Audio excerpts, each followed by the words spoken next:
আপনি ওসমান হাদির এই মৃত্যুকে শহীদি মৃত্যু হিসাবে কবুল করেন। তিনি এমন একজন মানুষ ছিলেন যিনি অন্যায়ের বিরুদ্ধে সোচ্চার ছিলেন, সজাগ ছিলেন। তিনি কোনো দলকে ছাড় দিয়ে কথা বলেননি।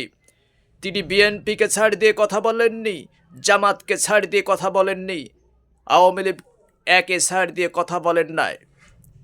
তিনি ভারতের হিন্দুত্ববাদ তাদের বিরুদ্ধে কথা বলেছেন। তিনি সদা সর্বদা ন্যায় ছিলেন। ন্যায় প্রতিষ্ঠার জন্য তিনি তার জীবনকে বিলীন করে দিয়েছেন। তিনি এমন একজন মানুষ ছিলেন, ধৈর্যশীল মানুষ। ছাদ থেকে তিনবার ময়লা পানি ফেলার পরও তিনি বলছেন আরও ফেলেন, আরও ফেলেন, কোনো আমার সমস্যা নেই। তিনি এমন একজন মানুষ ছিলেন।